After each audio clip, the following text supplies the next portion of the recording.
ये सोचना कि पाकिस्तान मुस्लिम लीग नून के पास कोई ऐसा हल है पाकिस्तान के मसाइल के लिए, तो वो कदरें नहीं है। ये तो बारियां लगाने वाली सियासत के चैंपियन है। ये रेवड़ियां बांट सकते हैं और डेवलपमेंट फंड दे के वोट ले सकते हैं। उसमें से कुछ जो है अपने इलेक्टेड नुमाइंदों को भी मिल जाता है, हिस्सा को 5-10%, कुछ जो है वो आवाम को मिल जाता है। सड़कें 2 बारिशों के बाद टूट जाती हैं, गली नाली जो है वो पीली ईंटों की होती है। जुडिशरी तो आइन के मुताबिक जो उनका काम है वो कर रहे हैं। इस वक्त भी हुकूमत जो है, आप मुझे बताएं, जुडिशरी ने इनको रोका कि ताजर दो स्कीम ना चलाएं। जुडिशरी ने इनको रोका कि आप बिजली चोरी, जिस तरह से मखसूस नशिस्तों वाला मामला है सर, एक मिनट, मखसूस नशिस्तों ने इनको रोका हुआ था कि बिजली चोरी ना इकट्ठी करें।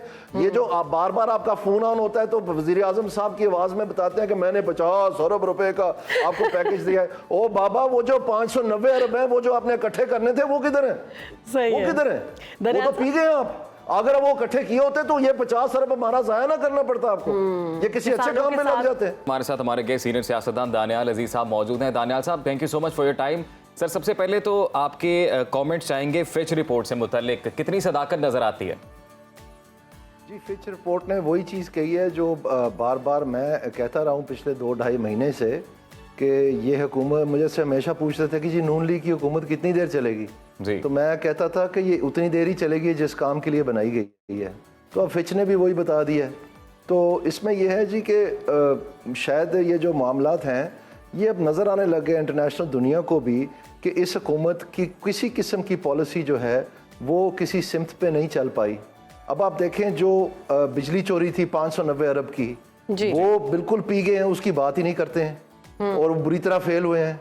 जो ये टैक्स नेट बढ़ाना था, ये ताजर दो स्कीम, बड़ा सोचा गया था कि जी नून लीग इकोनॉमी के मामलात को समझती है क्योंकि ये कारोबारी है, ब्ला ब्ला ब्ला, वो बुरी तरह फेल हुई। अभी सिर्फ 1,50,000 35 मिलियन में से सिर्फ 1,50,000 ने फाइल किया है और ये मिजरेबल फेलियर है। यानी ऑलमोस्ट 96% ने इनको मुस्तरद कर दिया है, सिर्फ 4% ने इसको फाइल किया है। तो ये बहुत बुरी तरह फेल हुई है। इसी तरह से जो 2.7 खरब रुपया कहते थे कि हम ये ट्रिब्यूनल से इकट्ठा कर लेंगे जो लिटिगेशन में है, उसमें से भी एक धेला ने अभी तक आया। अब कह रहे हैं कि जी हमने ट्रिब्यूनल बढ़ाने हैं, ये करना है, वो करना है। लेकिन कहने का मकसद ये है कि जो अपने आदाफ हासिल नहीं कर सके। लेकिन अभी आपने एक बात की सर कि ये जिस मकसद के लिए हुकूमत लाई गई थी वो मकसद पूरा हो गया, तो एग्जैक्टली किस काम के लिए बनाई गई थी ये गवर्नमेंट? ये तो आप फिच से पूछें जी कि वो 18 महीने की बात क्यों कर रहे हैं। देखें, 18 महीने जो हैं ये बहुत सिग्निफिकेंट है। क्यों 18 महीने कह रहे हैं? 6 महीने क्यों नहीं कह रहे? 8 महीने क्यों नहीं कह रहे? 10 महीने क्यों नहीं कह रहे? तो इसमें आप कैलेंडर पकड़, आप कैलेंडर सामने रख के गिन ले 18 महीने, आपको समझ आ जाएगी मैं क्या कह रहा हूँ। दानियाल साहब, उनको भी पता है, हुक्मरान को, जो इस वक्त हुक्मरान हुकूमत है, उनको भी ये पता है कि हमारे पास वक्त कम है और जो टाइम है वो एंजॉय कर लेते हैं, बाकी तो टेक्नोक्रेट्स ने आ ही जाना है और मुल्क संभाल ही लेना है। अच्छा, इससे पहले भी जब हमने निगरान सेटअप को देखा तो ऐसे नहीं है जी। मैं 1 मिनट के लिए मैं इस पर थोड़ा सा इंटरजेक्ट करना चाहता हूँ, थोड़ी सी आपकी याद दहानी के लिए, कि ये वही जमात है जिन्होंने ये कहा था कि हमसे लाहौर में सड़कें नहीं बन रही हैं तो FWO आके बना दे क्योंकि हमारे पास कोई रिफॉर्म नहीं है ठेकेदारी निज़ाम का। तो FWO ने लाहौर की सड़कें बनाई। फिर इन्होंने कहा कि जी वापडा हमसे नहीं चल रहा है तो फौज जो है ये वापडा भी चला दे। फिर वापडा को फौज ने 3 साल के लिए चलाया। फिर इन्होंने ये भी दरख्वास्त दे दी कि हमसे रेलवे नहीं चल रही है, अब आप रेलवे भी फौज चला दे। फिर इन्होंने ये भी दरख्वास्त दे दी कि जी दहशतगर्द अदालतें नहीं चल पा रही हमसे, आप ये भी चला दें। आखिरकार क्या हुआ कि फौज ने कहा कि अब आप हमें कूड़ा बाहर निकालने को भी कहेंगे, तो ये कैसे हो सकता है? यानी ये जब ये पाकिस्तान की मईशत दबाव में आई तो इनका जवाब ये नहीं था कि आए हम मिलकर टैक्स देते हैं और पाकिस्तान के निज़ाम को ठीक करते हैं। इन्होंने चलाया कर्ज उतारो मुल्क सवारो, और वो बुरी तरह फेल हुआ। उसका 1 रुपया भी जो है कर्ज उतारो मुल्क सवारों का, वो पाकिस्तान के कर्ज उतारने के लिए इस्तेमाल नहीं हुआ। सर, अभी 18 माह की बात की आपने। एक मिनट मेरी बात सुन। तो मैं आपसे ये कहना चाह रहा हूँ कि ये सोचना कि पाकिस्तान मुस्लिम लीग नून के पास कोई ऐसा हल है पाकिस्तान के मसाइल के लिए, तो वो कदरें नहीं है। ये तो बारियां लगाने वाली सियासत के चैंपियन है। ये रेवड़ियां बांट सकते हैं और डेवलपमेंट फंड दे के वोट ले सकते हैं। उसमें से कुछ जो है अपने इलेक्टेड नुमाइंदों को भी मिल जाता है, हिस्सा को 5-10%, कुछ जो है वो आवाम को मिल जाता है। सड़कें 2 बारिशों के बाद टूट जाती हैं, गली नाली जो है वो पीली ईंटों की होती है और ये कहते हैं जी हम जमहूरियत चला रहे हैं। ये कोई दानियाल साहब, टेक्नोक्रेट्स जब आएंगे, आपको लगता है कि वो ये सिचुएशन संभाल पाएंगे बेहतर देन नून लीग?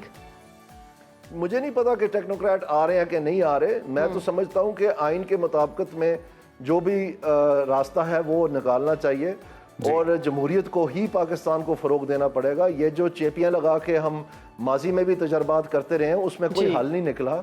पाकिस्तान में वो लोग मौजूद हैं जो इलेक्टेड हैं, और जब ये सो कॉल्ड टेक्नोक्रेटिक गवर्नमेंट्स भी आई हैं उस वक्त भी इनकी जो पाकिस्तान की गवर्नेंस की रिफॉर्म्स थी उनके लिए सियासी ही काम आए थे। उसमें से मैं एक था। मुझे इस बात के तमगे मिले हैं कि मैंने पूरे पाकिस्तान का निज़ाम जो है वो तब्दील किया आवाम के हक़ में, और बड़ा लोगों ने सराहा। और यहाँ तक कि जब पार्लियामेंट फाइनली बन गई तो पूरी यूनानिमसली उन्होंने आर्टिकल 140A जो लोकल गवर्नमेंट्स का है और ये पुलिस ऑर्डर वगैरह के मुतल्लिका था उस सारे को इन्होंने इंडोर्स किया यूनानिमसली। सो ये दानियाल साहब अभी मुमकिन टेक्नोक्रेटिक सेटअप पे भी बात करते हैं सर। उससे पहले आपने एक बात की, मैं उस तरफ आना चाहता हूँ। 18 माह की जब आप बात कर रहे थे कैलेंडर को देखने की, तो इस हवाले से एक निजी प्रोग्राम में खुद इंटरव्यू देते हुए ख्वाजा आसिफ साहब का ये बयान है कि 18 माह का जो एक तखमीना या जो एक एनालिसिस फिच ने दिया है वो बड़ी मोहतात अंदाजे से उन्होंने बात की है, या एक बड़ा केयरफुल लेकर वो चले अपने एनालिसिस को। वो तो कह रहे हैं कि उससे पहले ही कॉन्स्टिट्यूशनल मेल्ट डाउन हो सकता है, ये मुमकिन है। हाँ जी, तो उससे पहले अगर हो गया फिर इन्होंने 18 महीने क्यों कहा है फिच वालों ने? अब ये सवाल तो उभरता है ना। फिच वालों के जवाब में ही ख्वाजा साहब कह रहे थे ना, आज खुद तो नहीं कह रहे थे। सही। तो ये बात तो पूछे ना उनसे कि 18 माह में क्या होना है। आखिरकार वो डिफेंस मिनिस्टर है, उनको कुछ ना कुछ तो मालूमात होंगी ना। सर वो तो फिर जवाब रह जाता है ना दानियाल साहब। आप भी हुकूमतों का हिस्सा रहे हैं कि जितनी भी हुकूमतें आई, खा वो PTI हो, पीपल्स पार्टी हो, PMLN हो, जब भी इत्तेहादियों के सहारे कोई हुकूमत टिकी है तो जब भी मुश्किल वक्त आता है तो जवाब फिर यही पेश किया जाता है कि जी इत्तेहादियों के सहारे बैसाखियों पर एक हुकूमत टिकी है, अब सारी एनर्जी इत्तेहादियों को मनाने में चले जाती है, तो कब कानून साजी की जाए, पॉलिसी कब बनाई जाए? देखें जी, इन बारी लगाने वालों की अल्ले तल्लों की आनियाँ जानियों का मकसद नहीं है।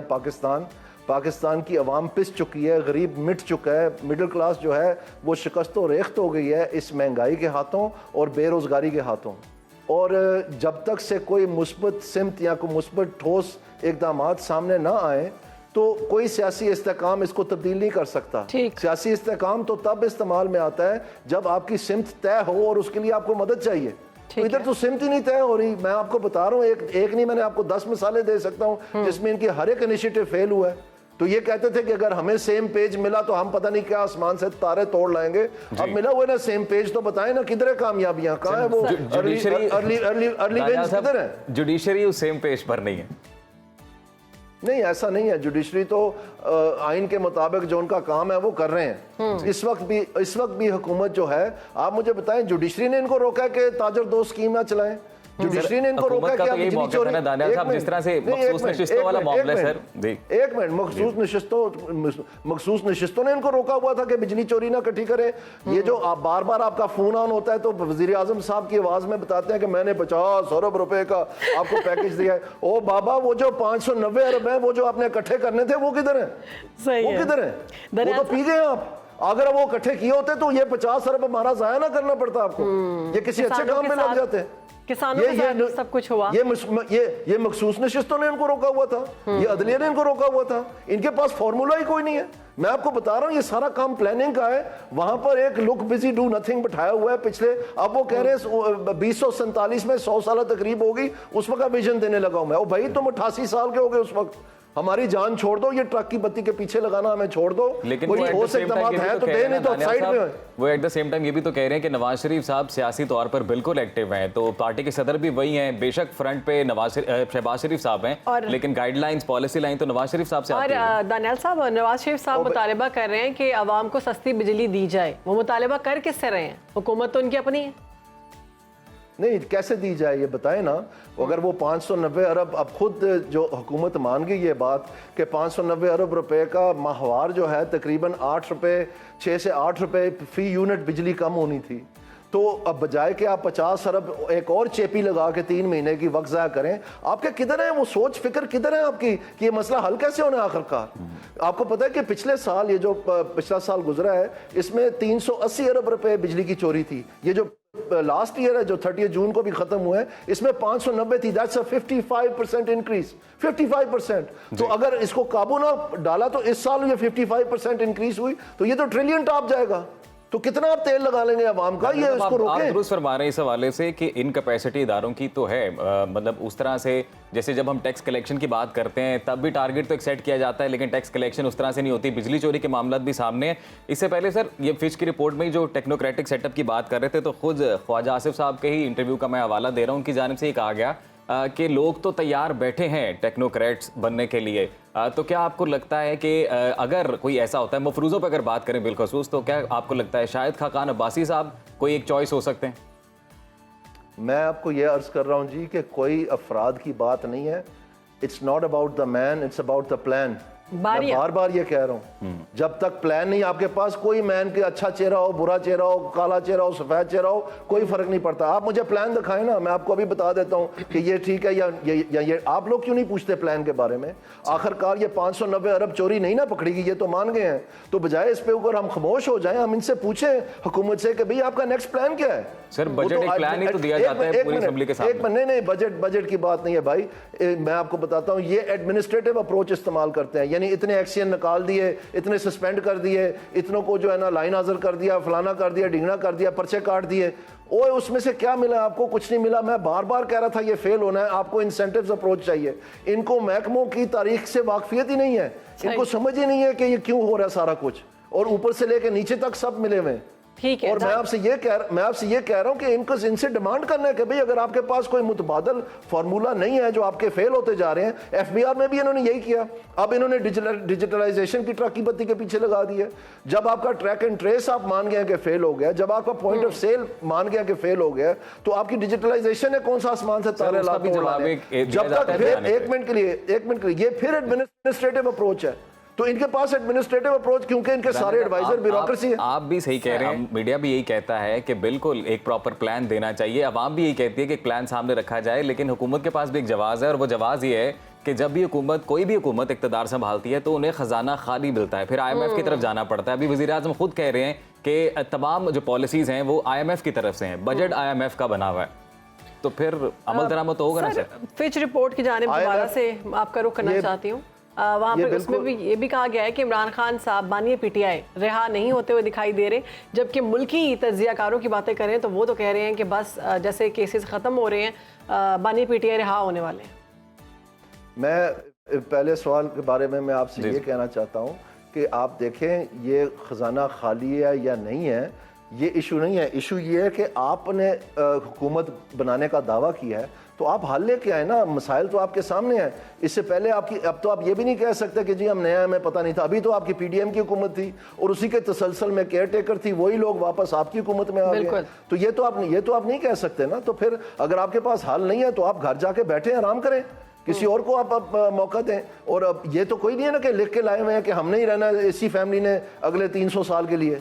तो अगर इनके पास अगर ये नकारा है, और फौज को तो समझ आ जानी चाहिए, एस्टैब्लिशमेंट को समझ आ जानी चाहिए, क्योंकि ये वही हैं जिन्होंने पहले बार बार फेल हुए हैं और फौज के ऊपर जो है ना उनकी बैसाखी लेते रहे। तो अभी भी आप देखें ये जो सारी इकोनॉमिक मैटर्स हैं, इनमें उनकी कौन सी सक्सेस है? हमें एक बता दें ना जरा, कौन सी ये बताएं। ये गैस की चोरी में इन्होंने रोका है, जो अनअकाउंटेड फॉर गैस है वो पकड़ी है। कोई महकमों को ये जो बजट इन्होंने बनाया, इन्होंने इससे पहले क्यों नहीं वर्किंग की थी? एक सक्सेस है, खुद वजीर आजम साहब कह रहे हैं रियासत के लिए सियासत कुर्बान की है। ओह माय गॉड, अवाम को कुर्बान किया है या सियासत को? ये तो बेहतर कुर्बान किया तो अवाम को क्या मिला? सर अभी पाकिस्तान पहले से भी नाजुक हालात में चला जा रहा है, क्योंकि कोई हल का कोई रोशनी जो है at the end of the tunnel. और ये जो IMF बजट की आपने बात की, ये बिल्कुल गलत बात है। IMF ने ये कहीं नहीं कहा कि आप मिडिल क्लास की चमड़ी उधेड़ दें, बिल्कुल नहीं कहा उन्होंने। IMF ने ये कहा था कि जो अनटैक्स्ड सेक्टर्स हैं, जिनमें माशाल्लाह इनके अपने बहुत सारे पार्टियों के इंटरेस्ट हैं, जिसमें रियल एस्टेट सेक्टर है वाज़े तौर पर, जिसमें आपका ये एग्रीकल्चर सेक्टर है, जिसमें पीपल्स पार्टी बहुत सारी जो है वो उसमें रिएक्ट करती है, जिसमें आपका ये जो सर्विस सेक्टर जो है, प्रोविंशियल टैक्सेस जो हैं, उन्होंने तो कहा था कि इनको आप दुरुस्त करें। उन्होंने पकड़ के बजाय उस तरफ ध्यान करने का अब जो कदगने लगाई हैं, तो उसमें आके हमें अनाउंस कर रहे हैं कि जी ये पैक्ट हो गया प्रोविंसेस के साथ। ये सारा कुछ पहले नहीं हो सकता था, इनको पता था। तो ये हरगज नहीं है IMF की डिमांड के, बल्कि फाइनेंस मिनिस्टर साहब फ्लोर ऑफ द हाउस पे कहते रहे हैं, आप रिकॉर्डिंग दिखाएं कि ये होम ग्रोन प्रोग्राम है। जब वो गले पड़ गया तो फिर ये IMF का सहारा लेते रहे, कंधा बताते रहे IMF का कि जी उन्होंने किया है, हमने नहीं किया। गलत बात है ये। ठीक है जी दानियाल साहब, बहुत आपके वक्त का आवाम पर तो टैक्सेस लगाते हैं, लेकिन अपने हुक्मरानों के जो अपनी मराहत है उसमें कोई कमी नहीं आती, बल्कि इजाफा ही देखने में आ रहा है।